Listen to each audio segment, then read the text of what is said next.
Hey everybody, Greg here. I'm just going to take some time to do some video responses to the formative assessments for kind of a midterm sort of exercise. A little bit of a look back and a look forward, because that's what I want you to be doing all the time, is to make sure that you're looking back at older concepts and applying them to what we're doing right now.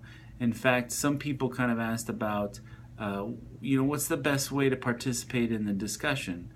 A lot of people mentioned that the discussions were some of the stronger parts of the class for them. Other people mentioned that they weren't. And so what I'd like to do is offer a little bit of advice for people who are really enjoying them, how to continue to make them really fruitful, and then also for the people who may not be digging them quite as much. Let's see if you can improve your interaction with it. And then also to understand that some things are going to work and some things aren't, depending on your learning style, the amount of energy that you have, and the amount of time that you have. Time management was one of the things that popped up a lot in terms of people and their experience in the class thus far. And we'll talk about that a little bit later in a separate video. But for this one right now, I just want to focus on the idea of discussion and how to continue to take advantage of those, and also how to get the most out of it in terms of the writing that you put into it, because showcasing the knowledge of what you've done in terms of the readings is one of the best things that you can do. And I want to very quickly show you 4 or 5 little ideas about how to improve your discussion board participation. So number 1 is to use direct quotes that exemplify larger context or concepts.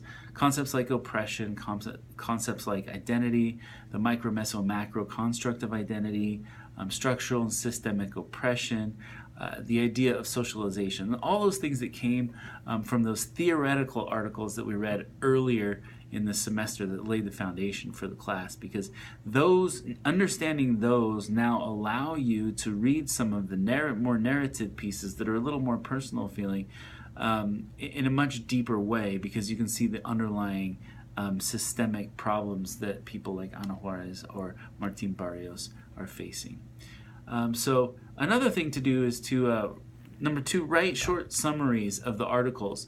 Some people don't have a chance to incorporate the articles immediately into something they write and then post it, because maybe you read an article on Tuesday and you read a second one on Wednesday, and then Thursday you don't get a chance to revisit them, and then Friday you're like, oh, I gotta write this post.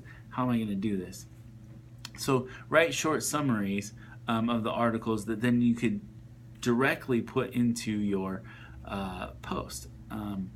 And then synthesize multiple articles, right? So if you're talking about Ana Juarez and Martin Barrios and something related to socialization, see what you can do to look at different levels of socialization between Ana and Martin's life, and then offer, how did one end up as a worker? How did one end up as a labor organizer, right? Their lives are intermeshed in some way. Show that connection, okay? That shows me that you're understanding the full context of the article and you're taking key elements to link them together. And that's the process of analysis of a couple of articles, and then synthesis of ideas into your own thing. Analysis, synthesis, very important, and a very important skill for college and beyond. Another thing that you might do is to link the readings or specific quotes from the readings to a personal anecdote.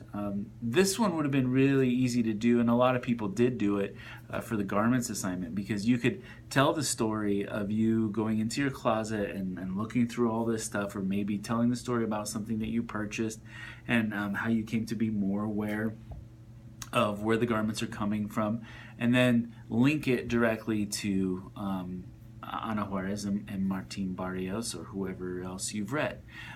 That's another good thing to do. Link to a personal anecdote. Number 4, another thing that you could do is to write down direct quotes from videos, for example. If we're watching a video, write down a direct line. Take the time to pause the video, write down the line, and then incorporate it into your response. So, and then 5th, kind of summing up, basically I need to see direct evidence of you having done the readings. That could mean a short summary, That could mean a paraphrase of an idea. That could mean a direct quote that's used well within what you're writing. And so I just need to see that synthesis. If I can't see the evidence in what you've written, then I can't give you credit for it. It's quite possible that some people have done the full readings and they're like, I thought I nailed this, but I don't see any direct evidence of having read it.